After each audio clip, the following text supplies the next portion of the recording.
رات کو بھی ہمارے مسئلے حل کرے۔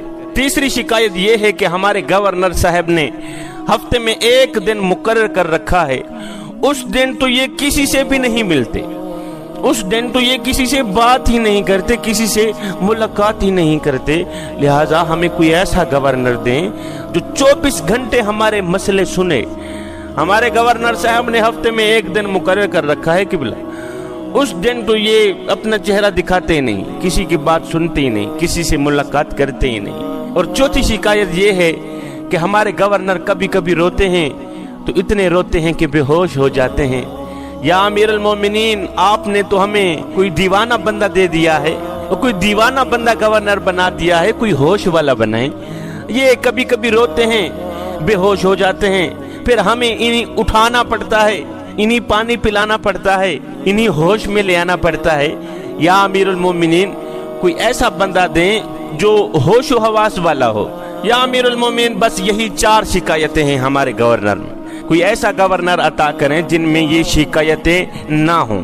اب لوگوں کے سامنے، عوام کے سامنے حضرت سیدنا عمر فاروق رضی اللہ تعالی عنہ نے فرمایا، گورنر صاحب سعید بن عامر، کیا لوگوں نے ٹھیک کہا ہے؟ کیا لوگوں نے آپ کے بارے میں یہ شکایتیں ٹھیک کی ہیں؟ گورنر نے کہا، جی حضور، لوگوں نے ٹھیک کہا ہے، حضور لوگوں نے ٹھیک ہی کہا ہے۔ میں نے تو پہلے ہی آپ کو کہا تھا کہ میں اس چیز کے قابل نہیں ہوں، آپ نے تو زبردستی ہی مجھے گورنر بنا دیا۔ سیدنا عمر فاروق رضی اللہ تعالی عنہ نے فرمایا، سعید، اب آپ سرکاری نمائندے ہو، سوالوں کے جوابات تو دینے پڑیں گے، اب ان سوالوں کے جواب تو دینے ہی ہوں گے، آپ سرکاری نمائندے ہیں۔ کہا، جی حضور پوچھئے۔ فرمایا، بتاؤ، فجر کی نماز پڑھنے کے بعد لوگوں کی باتیں کیوں نہیں سنتے، لوگوں کے مسئلے کیوں نہیں سنتے؟ فجر کی نماز پڑھنے کے بعد گھر چلے جاتے ہو، 7-8 بجے آتے ہو، لوگ آپ کا انتظار کرتے رہتے ہیں، فجر کی نماز کے فوراً بعد لوگوں کے مسئلے کیوں نہیں سنتے؟ کہا، حضور اگر پردے نہ کھولے جاتے تو اچھا تھا، اگر آپ بار بار اصرار فرما رہے ہیں تو میں آپ کو بتا ہی دیتا ہوں۔ کہا، حضور دراصل میری بیوی بیمار ہے، وہ بیچاری ٹانگوں سے معذور ہے، میں غریب سا آدمی ہوں، گھر میں کوئی اور کام کرنے والی ہے نہیں، میں فجر کی نماز پڑھنے کے فوراً بعد گھر جاتا ہوں، گھر میں جھاڑو دیتا ہوں، جھاڑو دینے کے بعد ناشتہ اپنے ہاتھوں سے تیار کرتا ہوں، کھانا پکاتا ہوں، خود بھی کھاتا ہوں، اپنے ہاتھوں سے اپنی بیوی کو بھی کھلاتا ہوں، وہ بیچاری ٹانگوں سے معذور ہے، بیمار ہے، حضور اسی لیے دیر ہو جاتی ہے۔ لوگوں نے سعید بن عامر کا پہلا سوال سنا، گردنیں جھک گئیں۔ سیدنا عمر فاروق رضی اللہ تعالی عنہ نے فرمایا، اچھا پھر بتاؤ، دن کو ملتے ہو، رات کو کیوں نہیں ملتے، رات کو کہاں چھپ جاتے ہو؟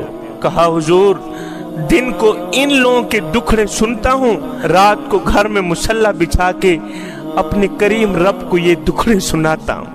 حضور دن کو ان کے دکھڑے سنتا ہوں، ان کے درد سنتا ہوں، ان کی فریادیں سنتا ہوں، جب رات کا وقت آتا ہے تو گھر میں مصلی بچھا لیتا ہوں، یہ سب دکھڑے، یہ سب درد اپنے کریم رب کو سناتا ہوں، اس لیے رات کو ان کے ساتھ ملاقات نہیں کر پاتا۔ یہ سننے کے بعد حضرت سیدنا عمر فاروق رضی اللہ تعالی عنہ کی آنکھیں چھم چھم برسنے لگ گئیں۔ آپ نے فرمایا، اچھا پھر بتاؤ کہ ہفتے میں آپ نے ایک دن مقرر کر رکھا ہے، اس دن آپ ملتے ہی نہیں، کیا وجہ ہے؟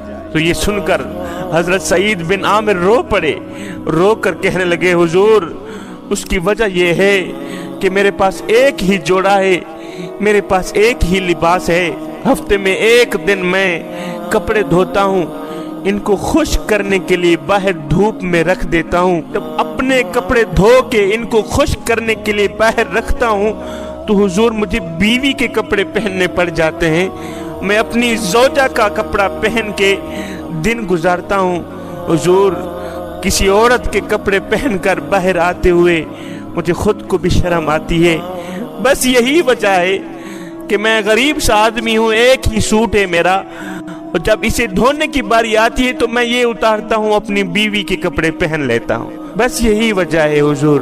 یہ سننے کے بعد لوگوں کے کلیجے پھٹ گئے، کہا بس کریں، چوتھے سوال کا جواب نہ دیں، کہیں ہمارا جگرا پھٹ بھی نہ جائے۔ آخری سوال کا جواب حضرت سیدنا عمر فاروق نے پوچھا، فرمایا بتاؤ کبھی کبھی روتے ہو بے ہوش کیوں ہو جاتے ہو؟ کہنے لگے حضور میری عمر 40 سال کی تھی جب میں نے کلمہ پڑھا تھا، 40 سال مجھ سے بڑے بڑے گناہ ہوئے، مجھ سے بڑی بڑی غلطیاں ہوئیں۔ حضور جب وہ 40 سال کی خطائیں یاد آتی ہیں، جب وہ 40 سال کے کالے کارنامے مجھے یاد آتے ہیں، جب وہ 40 سال کی غلطیاں یاد آتی ہیں تو خیال آتا ہے کہ کہیں قیامت والے دن اگر رب نے مجھ سے پوچھ گچھ کر بھی لی، اگر اللہ نے مجھ سے کچھ پوچھ لیا، میں تو ایک پل کا بھی حساب نہیں دے سکوں گا۔ حضور جب وہ غفلت میں گزرے 40 سال مجھے یاد آتے ہیں تو منہ سے نوالا نکل پڑتا ہے۔ جب وہ 40 سال مجھے یاد آتے ہیں حضور میں روتا ہوں تو بے ہوش ہو جاتا ہوں۔ اب لوگ بھی رو رہے تھے، حضرت سیدنا عمر فاروق بھی رو رہے تھے۔ اس کے بعد حضرت سیدنا عمر فاروق رضی اللہ تعالی عنہ نے گورنر حضرت سعید بن عامر کا ہاتھ پکڑا، بلند کیا، فرمانے لگے یا اللہ میرے نبی کی امت کو اس طرح کے کچھ اور بھی گورنر عطا کر، اللہ اکبر، کچھ اور بھی گورنر دے دے۔ ہے میں دعا کرتا ہوں او میرے کریم رب، حضرت عمر فاروق جیسا حکمران، سعید بن عامر جیسا گورنر ہمیں عطا کر دے، ہمیں بھی عطا کر دے، جو تیرے نبی کی امت کے دکھڑے سنیں، درد سنیں، ان کے دردوں کو اپنے درد سمجھیں، نبی کی امت کے دکھوں کو اپنے دکھ سمجھیں۔ حضرت سیدنا عمر فاروق کی طرح اعلان کریں کہ اگر میری حکمرانی میں کوئی پیاسا کتا بھی مر گیا تو اس کا بھی عمر کو حساب دینا پڑے گا۔ سیدنا عمر فاروق رضی اللہ تعالی عنہ رات کے دوسرے پہر، رات کی تنہائیوں میں مدینے کی گلیوں میں گشت کیا کرتے تھے کہ کہیں کوئی پیاسا نہ سو جائے، کوئی بھوکا نہ سو جائے۔ اے بندے تیری گلی میں اگر کوئی شیعہ رہتا ہے، وہابی رہتا ہے، دیوبندی رہتا ہے یا کوئی غیر مسلم رہتا ہے، اس کا حساب وہ خود دے گا، لیکن اگر روٹی نہ ملنے کی وجہ سے رات کو بھوکا سو گیا، اے بندے اس کا حساب تجھے دینا پڑے گا۔ سیدنا عمر فاروق رضی اللہ تعالی عنہ اپنا قیمتی سکون چھوڑ کر رات کے دوسرے پہر مدینے کی گلیوں میں گشت کیا کرتے تھے، کہیں ایسا نہ ہو کہ کوئی روٹی کھائے بغیر نہ سویا ہوا ہو۔ یہ سب کیوں کرتے تھے؟ اس لیے آپ کو پتا تھا کہ عبادت اس مقام تک نہیں پہنچاتی، نماز اس مقام تک نہیں پہنچاتی، روزہ اس مقام تک نہیں پہنچاتا، حج زکوٰۃ اس مقام تک نہیں پہنچاتی جہاں غریب کی خدمت پہنچاتی، نماز اس مقام تک نہیں پہنچاتی جہاں غریب کی خدمت پہنچاتی، عبادت اس مقام تک نہیں لے کے جاتی جہاں غریب کی خدمت لے کے جاتی ہے۔ غریب کی خدمت میں اللہ تعالیٰ کتنا خوش ہوتا ہے۔ حضور کی غریب امت کی مدد کرو، ان سے پیار کرو، ان سے محبت کرو، اللہ اکبر، ان کے دردوں کو اپنے درد سمجھو، ان کے دکھڑوں کو اپنے دکھڑے سمجھو۔ اگر میں آپ لوگوں کے بچوں سے پیار کروں تو میں آپ کو کتنا اچھا لگوں گا، اور اگر آپ میرے بچوں سے پیار کریں تو آپ مجھے کتنے اچھے لگیں گے۔ تو جب ہم سب اپنے نبی کی امت سے پیار کریں گے تو اپنے نبی کو کتنے پیارے لگیں گے۔